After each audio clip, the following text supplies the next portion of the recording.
15-ը սա տարվա ապրուստը ժողովուրդը տարա։ Դժվարանում է Հայկավանցի այս կինը առանց հուզվելու խոսել նախորեի կարկուտի հետևանքներից։ Այստեղ վնասներն ահռելի են, ինչպես հենց կարկուտի չափերը։ Ասկան կար։ Բաբայա է։ Ինչքան տևեց կարկուտը։ Մի 15 տևեց։ Շուշա սադը ճաճի։ Заставленный ковёс, гарри, чё, сагавили, бегэх вообще ход дикави. Вообще հնարավոր չէ, կամ փողը ծախսեցի, մատ ուզվի։ Կանայք տնամերձ այգիներից մաքրում են կարկուտը տարած սացիլները, ասում են նորն են տնկելու հույսը չկորցնելով։ Տղամարդիկ էլ դաշտերում են, այնտեղ սակայն պատկերը հուսադրող չէ, ասում է վարչական ղեկավարը։ Գյուղում ունենք 550 հեկտարից ավել հացահատիկի ցանկատարություն, այս կարկուտի պատճառով, որից 90%-ը վնասվել է գրեթե ամբողջությամբ։ Բան չի մնացել հնձելու։ Նման կարգտահարության դեպք դեռ շատ վաղուց եղել էր Հայկավանում, սակայն այն ժամանակ եթե հակակարգտային կայաններ չկային, ապա այսօր հակակարգտայինների առկայությամբ էլ չհաջողվեց կանխել իրավիճակը։ 97 թվականին կարկուտ էր եկել, այդ 97-ից հետո մեր մոտ հակակարգտային կայաններ տեղադրեցին, բայց լավ արդյունք կուտար։ Դե երևի մանր էր կամ ամբի գոյացությունից էր կախված թե ինչ, օգուտ տալիս էր, մեկ էլ այս տարիորս ծևի ավիրեց։ Կարկուտը վնասներ է հասցրել նաև Ամասիա համայնքի Ողջի բնակավայրին։ Այստեղ եւս մարդիկ փորձում են գնահատել վնասի չափերը։ Մինչև ծևի մեծության կարկուտ է եղել, մենք ահագին կրակահերթերով կրակել ենք, բայց անարդյունք։ Կարկուտը ահավոր էր, մեծ վնասներ է հասցրել տանիքներին, գյուղատնտեսությանը, մեքենաներին։ Վնասները արևայինի չրատակացուցիչին է վնաս տվել, մեքենան է վնասված, բոստաններն է վնասված, ծառներն է վնասված, այնտեղ մալինա ունի։ Սակայն տարերկի հարված է միայն գյուղատնտեսությանը չի հասել, Հայկավանում վնասվել է 37 ավտոմեքենա, կոտրվել են պատուհաններ, վնասվել են արևային կայաններ եւ տանիքներ։ Այս աստիճանի վնասված 37 մեքենա են, որ այս ծևի շատ վնասվել։ Մենք առավոտվանից հաշվարկների մեջ ենք այս արևային այս տակածությունների համար մոտ 320 կոլբայ կոտրվել,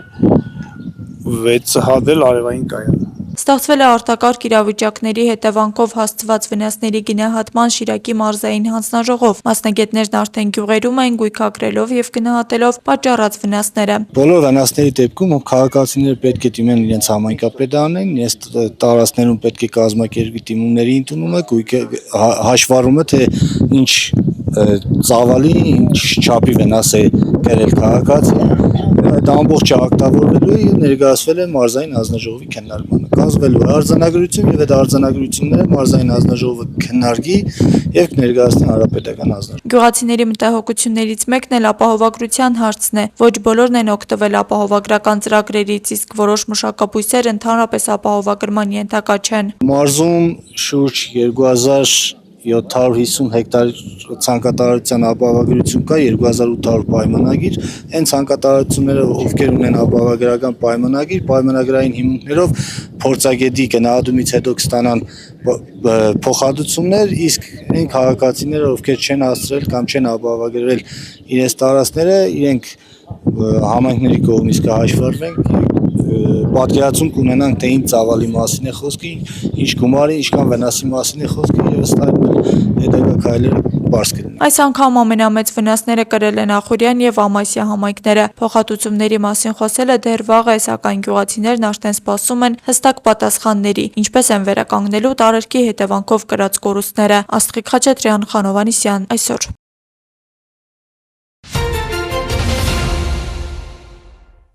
Գյումրու անի թաղամասում ենք, այստեղ այս բանի մեքենաները խցանվել են, կարկուտի պատճառով բազմաթիվ մեքենաներ կրել են վնասներ, կոտրվել են ապակիները, երթևեկությունը կարելի ասել Պարուր Սևակի այս հատվածում կաթվածահար է այս բանին։ Ոսս որնաս։ Մեքենան կանգնած է։ Ես հետևի ֆարն է ջարդել։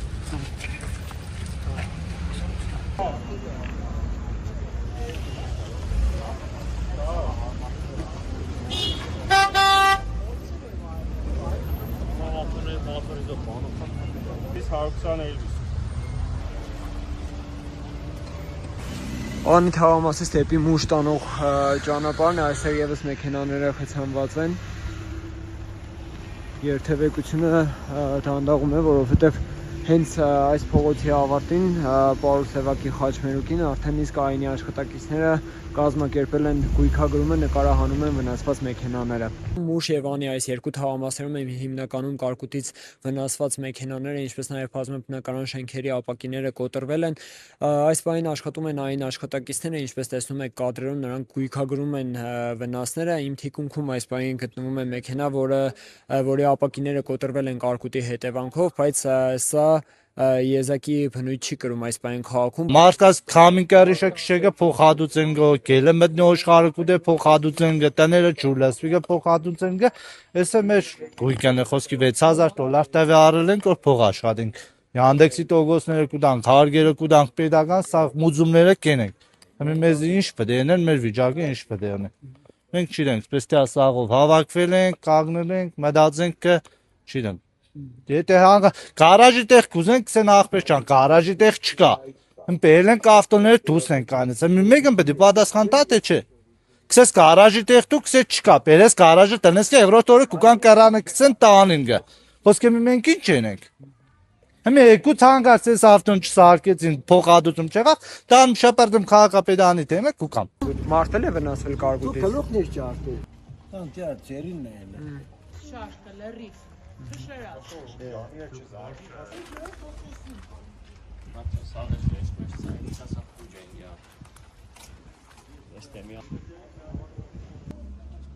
Մինչ այս պահն էլ մեր խմբագրությունը շարունակում է ստանալ ահազանգեր Գյումրու տարբեր թաղամասերում, ինչպես նաև Շիրակի մարզի մի քանի համայնքներում կարկուտի հասցված վնասների մասին։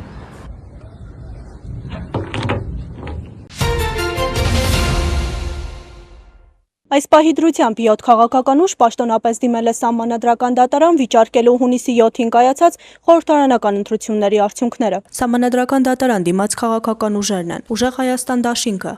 դաշինքը, Բարգավաճ Հայաստան կուսակցությունը, Միասնության թևեր կուսակցությունը, ԴՕԿ կուսակցությունը, Նոր ուժ կուսակցությունը, Հանուն Հանրապետության կուսակցությունը։ Քանի որ բոլոր դիմումները վերաբերում են նույն ընտրական գործընթացին, հունիսի 7-ին խորհրդարանական ընտրություններին հավանական է, որ Սահմանադրական դատարանը դրանք կմիավորի մեկ վարույթ եւ կքննի մեկ գործի շրջանակում։ Օրենքի համաձայն դիմումների մուտքագրման պահից երկօրյա ժամկետում Սահմանադրական դատարանը պետք է աշխատակարգային նիստում որոշի դրանց ընդունելիության հարցը։ Սահմանադրական դատարանը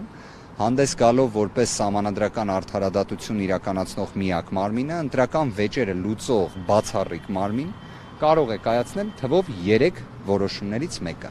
Այն է, եթե անվավեր է ճանաչում ԿԸՀ որոշումը, անվավեր ճանաչել ընտրությունների արդյունքները, նշանակել երկրորդ փուլ կամ մանդատների պաշտպան կարգ սահմանել։ Մենք հատկապես ընդգծում ենք երկու տարբերակը՝ կամ երկրորդ փուլ նշանակելը, կամ ընտրության արդյունքները անվավեր ճանաչելը։ Մեծ հաշվով այստեղ որևէ մեկին ձայները ավելացնելու կամ պակասեցնելու մասին չի հարցը, այդ թվում նաև մեր ձայները ավելացնելու կամ պակասեցնելու կամ ինչ-որ քաղաքական խնդիր, հա, կարճաժամկետ, այստեղ խնդիրը Հայաստանի Հանրապետությունում իշխանությունների ձևավորման օրինականությանն է վերաբերում։ Մենք գոյություն ունեցող փաստերի համադրմամբ ունենք հիմնավոր կասկածներ, որ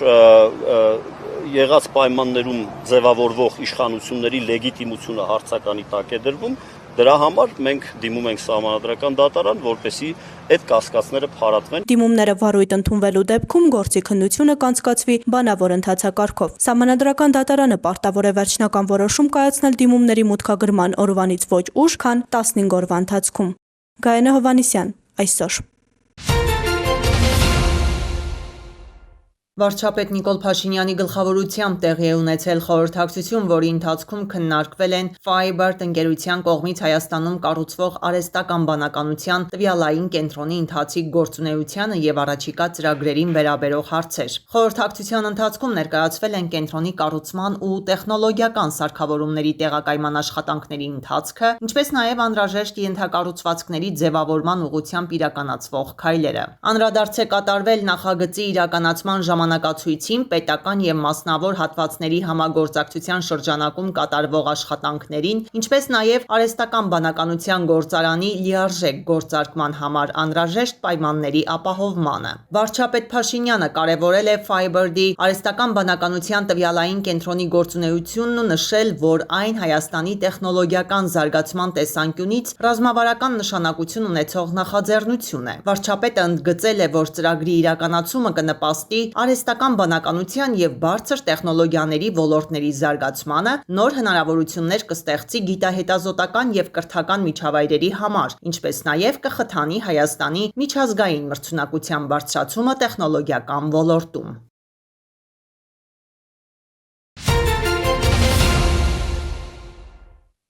Որը հասածը հավաքում ենք։ Հələ մատնային։ Կարգում տխտելա բայ դե ոչինչ չանենք։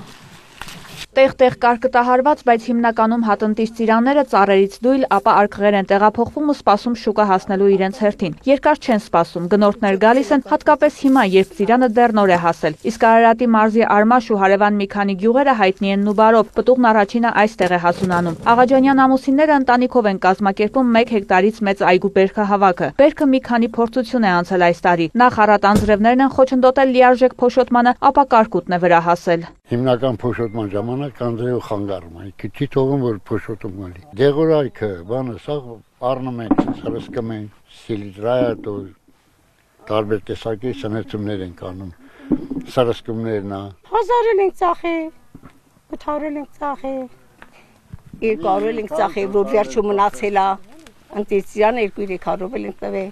Հիմա այս պահին հիմա 500-600։ Բերքավաք սկսված է ակտիվ փուլում է, ունենք արտանման խնդիրներ, այսինքն այդ խնդիրները միշտ եղել են, լոգիստիկ խնդիրներ միշտ եղել են, այս պայն մի քիչ այլ բնույթի են, բայց փառք Աստծո ստացվել է։ Բերքավաք կա, բարձում են մեքենաները, արտանում են կազմակերպում, պետության աջակցությամբ իհարկե։ Ծիրանի ծաղկման շրջանում ունեցել ենք թե ցրտահարություն, բացասական ջերմաստիճան, ինչը բացասական է բնականաբար ազդել բերքատվությանը, բերքի պտղի ձևավորմանը, ինչպես նաև հենց Արարատի շրջանում կարկտահարություն ենք ունեցել ապրիլի վերջին, ինչն էլ արդեն բնականաբար որակական ապրանքային տեսքի վրա իր հետևանքը թողել, դրա համար այս տարի կարծում ենք, որ ունենալու ենք շատ ավելի քիչ ծիրանի բերք, քան թե նախորդ տարի ենք ունեցել։ Արմաշ համայնքը 400 հեկտարից ավելի ծիրանի այգի ունի։ Խնդրեի օպերատորին այս այգին ցույց տալ, եթե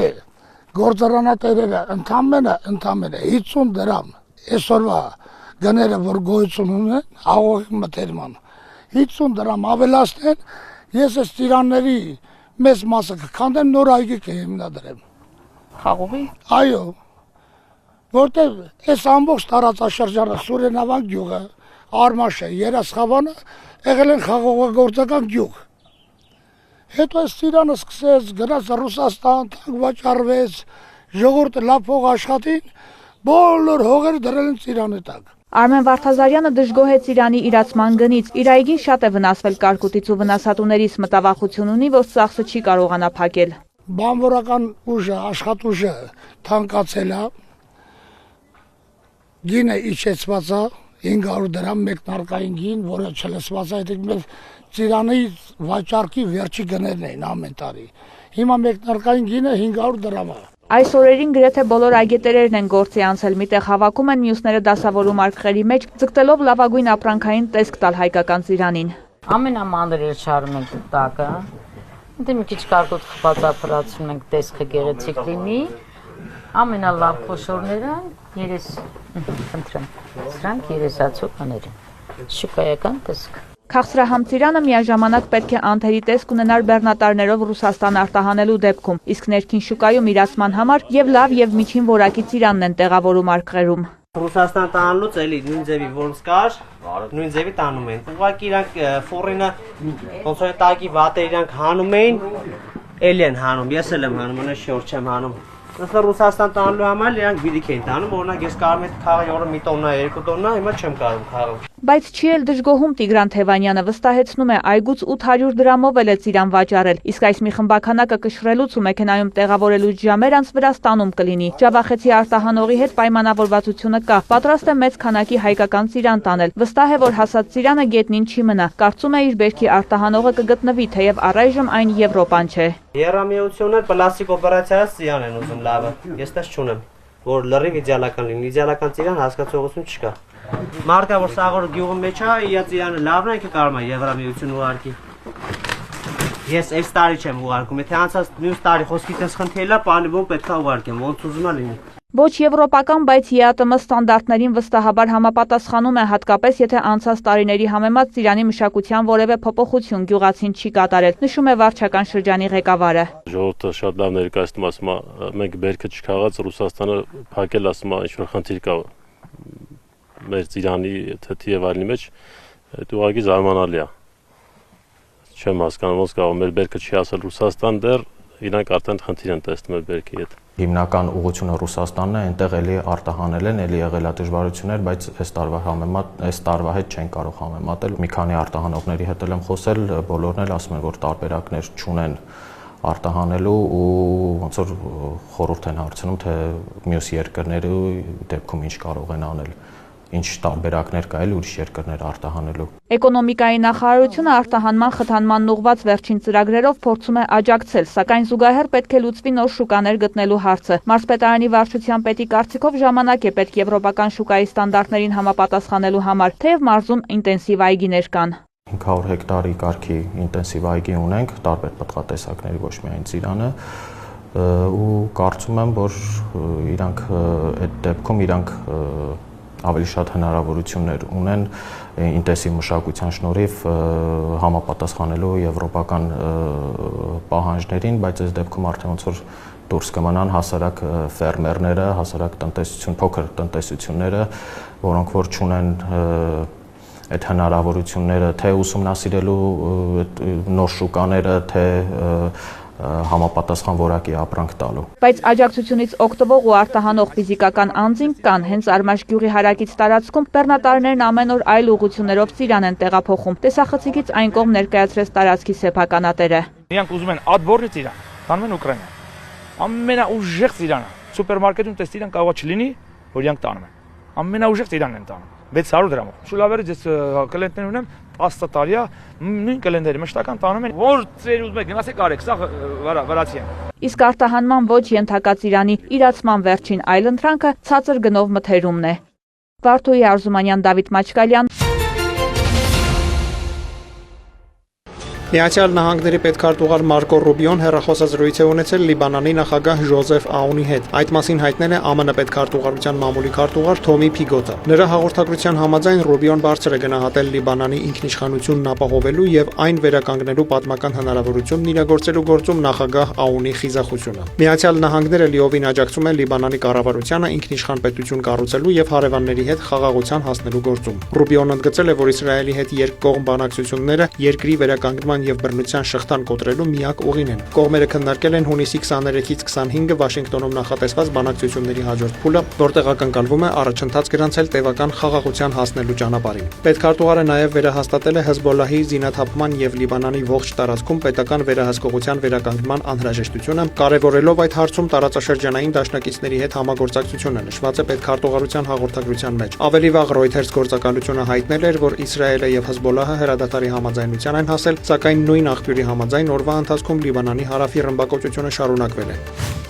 Իրանի փոխարտգործնախարար Սաիդ Խաթիբզադեն Ալ Ջազիրայի հետ հարցազրույցում հայտարարել է, որ Թեհրանը պատրաստ է շարունակել Վաշինգտոնի հետ դիվանագիտական գործընթացը միայն եթե Միացյալ Նահանգներն ամենայն լրջությամբ մոտենա համաձայնագրի կատարմանը եւ երաշխավորի, որ Իսրայելը նույնպես կպահպանի փոխըմբռնման հուշագրի պայմանները։ Հայտարարությունը հնչել է, երբ չեղարկվել են Շվեյցարիայում նախատեսված ԱՄՆ-ի եւ Իրանի բանակցությունները։ Իրանցի դիվանագետը դատապարտել է նաեւ Լիբանանի ուղղությամբ Իսրայելի վերջին հարձակումները, ընդգծելով, որ Իսրայելի կողմից պատերազմի շարունակումը կհանգեցնի ծանր եւ անխուսափ սարսափելի հետևանքների։ Նա հավելել է, որ Իսլամական Հանրապետությունը ձգտում է խաղաղություն հաստատել բոլոր ճակատներում, այդ թվում Գազայում։ Խաթիվզադեն պարզաբանել է, որ հակամարտության հետ ունեցած անմիջական կապի պատճառով Լիբանանը ներառվել է փոխընդբռնման հուշագրում։ Լիբանանում եւ ողջ տարածաշրջանում խաղաղություն եւ կայունություն չի լինի, քանի դեռ չի դադարեցվել օկուպացիան եւ Իսրայելը չի ենթարկվել միջազգային իրավունքի նորմերին, ընդգծել է Պաշտոնյան։ Անդրադառնալով Հորմուզի նեղուցին նա հայտարարել է, որ Թեհրանը կշարունակի նավագնացության ծառայություններ մատուցել Օմանի հետ համակարգմամբ եւ միջազգային իրավունքին համապատասխան։ Իրանի փոխարտգործնախարարը հավելել է, որ իր երկիրը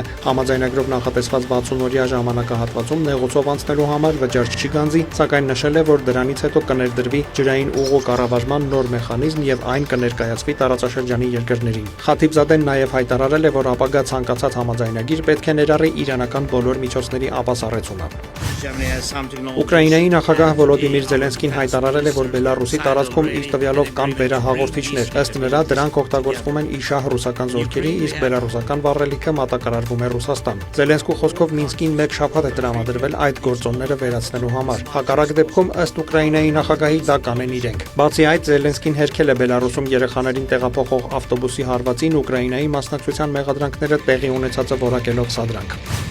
Անգլիայի հարավում գնացքներ են բախվել։ Միջադեպը տեղի է ունեցել Բեդֆորդից ոչ հեռու։ Շարժվող գնացքը բախվել է անվտանգության համակարգի խափանման պատճառով գծերում մնացած այլ գնացքի։ Շտապ օգնության ծառայության տվյալով զոհվել է 1 մեքենավար, եւս 11 ուղևոր ծայրահեղ ծանր վիճակում է, 22-ը ծանր, 56-ը թեթև վնասվածքներ է ստացել։ Դավիթ Մուրադյան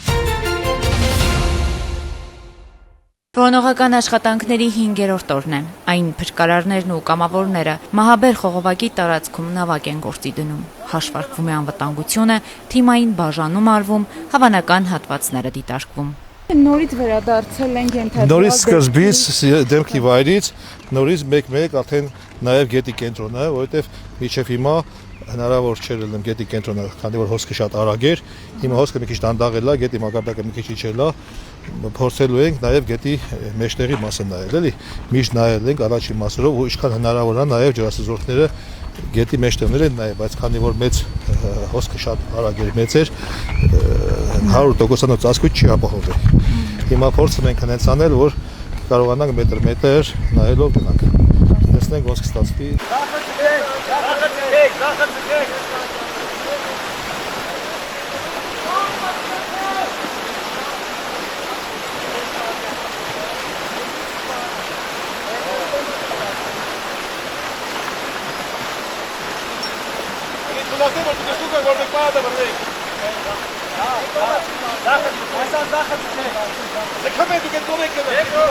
Արագահոս է Փամբակը, Սևանի ջրասուզակների թիմի փրկարարն է ասում։ Շատ ուժեղ մարար այն թե։ Գետը բարար։ Նախորդ օրերին էլ եք եղել այստեղ։ Չէ, այս առաջի օրն է։ Առանձնակի ուշադրության արժանի գոտիները առաջին պլանում են։ Չենք կարող այդպես հաստատ ասենք, որ նայել ենք այս մասը չի լինի։ Ինքնիտեղ կաղացեպի տարած մնացել։ Ծառերի արմատների մոտը ոտքով էլ մեջտեղը հնարավոր չի։ Որոնողական աշխատանքներին այսօր եւս միացել է Վահե Մելքոնյանը, ով չորեքշաբթի ենթադրյալ դեպքի վայրից 500 մետր հեռավորությամբ ծառերի ճյուղերի արանքում հայտնաբերել էր Նարե Մարտիրոսյանի անշնչացած մարմինը։ Հոգնած է ջրասուզակը, վնասվածքներով, բայց անսահման հավատով պիտի գտնեն։ Ինչպես միշտ երեխաներ գետի գործը ինքը շատ հարաբերական է, ոչ մի բան չեմ կարող ասել, ես իմ գործից մասնագետն եմ, եթե սիգներ լճի գործ, ես հաշվարկան էի խորություն ջրի ջերմաշճան ամեն ինչ կարայի բաներ, ռեալ կոնկրետ բաներ ասել, բայց եսի գետի գործա չես իմանում, որտեղ ինչ խնդրի ենք ինչ խնդրի առաջ ենք կանգնում։ Փամբակի ջրերում ջրասուզակներին զուգահեռ կամավորների ու փրկարարների մի խումբ էլ նավակով է որոնում։ Արագահոս Փամբակի ջրի մակարդակը նվազել է, ասում են նրանք։ 30-40 հազար գնալով ոնց նվազել։ Արամոտը ստուգամի 40-50 մոտ կա, իսկ 10 է։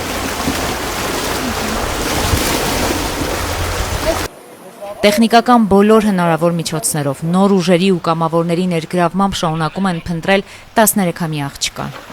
Ճգարական վարկավորումներ, տեխնիկա օգտագործվում են անհաջողություն սարքեր, նավակներ։ Որոնողապաշտպանական աշխատանքները շարունակվում են Փամբակ գետի ողջ երկայնքով եւ ափամերձ տարածքներով։ Ուզում եմ նշեմ, որ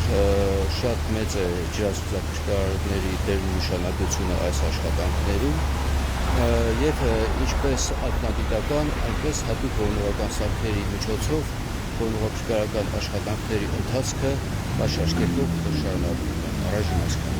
Նարեի ու Նարինեի հարևանները մեկը մյուսից լուր սպասելով տուն դեպքի վայր ճանապարհն են 1000 անգամ անցուդարձանում, հրաշքի են սպասում։ Մարդիկ չարչարում են, ման են կարել հլավ Գիտեն, վերջը լավը երեխեքին հաճախակ է տեսնում հայատ, դժվար կացության մեջ հայտատիչկը, այն տղանը լավ թրկարնեց է 5-րդ օրնա, մենակ գիշերներն ատուն կալի։ Մարդիկ չարչարում են, տեսնենք են ոնց կը։ Որնուս կասարանցի է, բնուկ, համեստ Անահիտ Կարապետյան, Հայկ Վարդանյան։ Ավարտին է մոտենում Կոմիտաս փողոցի հիմնանորոգումը։ Ճանապարհաշինական հերթական սուբվենցիոն ծրագրի շրջանակներում այս տարի մեկնարկել եւ շարունակվում են Սևան քաղաքի Աշոտ Երկաթ, Կոմիտաս Բաբաջանյան, Ելենովկա, Բարեկամություն, Խաղաղություն փողոցների ասֆալտապատման աշխատանքներ ծրագրով նախատեսված աշխատանքները։ Քաղաքի Կոմիտաս փողոցում ավարտին են մոտենում հիմնանորոգման աշխատանքները, որը ներառում է 220 գծամետր տարածք։ Ենթածրագրի պայմանագրային արժեքը 29,484,590 դրամ է։ Կառավարություն համայնք 50% համաֆինանսավորմամբ։ Կոմիտաս փողոցում ասֆալտապատման ծրագրի իրականացումն առաջնահերթություն էր, որն այլևս իրողություն է եւ ապահովում է տարածքի անվտանգ եւ ներկայանալի տեսքը։ Այս ծրագրի իրականացմամբ Սևան քաղաքում ավելանում է հիմնանորոգված փողոցների ցանկը։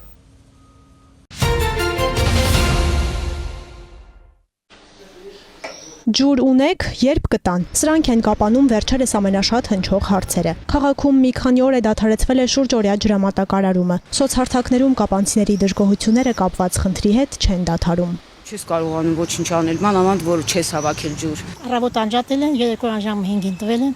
այսօր առավոտը 9-ից անջատել են։ Դե որ ջուր չկա տանը, դու էլ պատրաստ չես, այդ հայտարարություն չէի լսել, շատ վատ է, շատ։ Զանգում եք, համարը կցածն չորն է, 4 սուտկա առանց ջուր,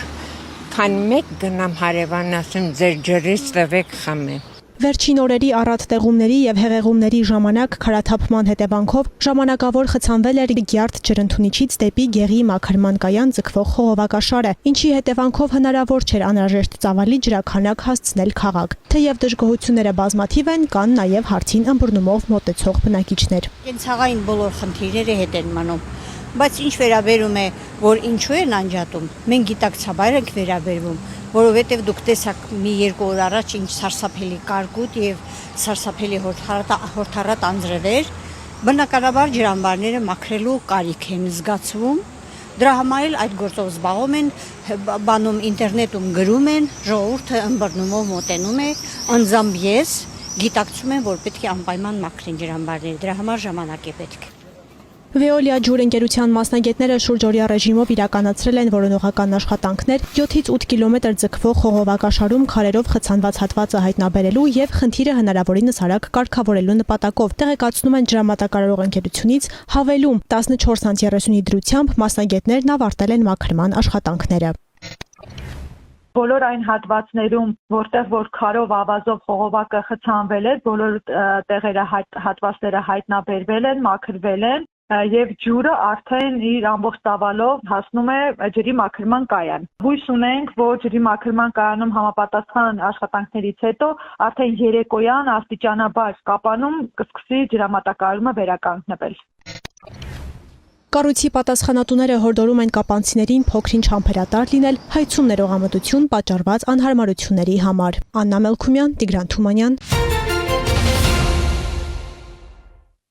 Հունիսի 16-ին 112 օպերատիվ կառավարման կենտրոն զանգահարած Լոռու մարզի Մեծավան գյուղի մի բնակիչ հայտնել է, որ գողացել են իր Opel Magnishi ավտոմեքենան։ Համայնքային ոստիկանության Տաշիրի բաժնի ծառայողները պարզել են, որ մեքենան շրջված վիճակում Տաշիր քաղաքի վերջնամասում է։ Կազմված փաստաթղթերն ուղարկվել են Ստեփանավանի քննչական բաժին, նախաձեռնվել է քրեական վարույթ։ Համայնքային ոստիկանության Տաշիրի բաժնի եւ քրեական ոստիկանության Լոռու մարզային վարչության ծառայողների օպերատիվ հետախուզական միջոցառումների, ապա եւ բացատրական աշխատանքի արդյունքում նույն օրը ինքնական բաժին են ներկայացել Մեծավան գյուղի բնակիչ 20-ամյա երկու երիտասարդներ եւ խոստովանել, որ արարքն իրենք են կատարել։ Երիտասարդները ներկայացվել են նախաքննական մարմին, հանգամանքները պարզվում են։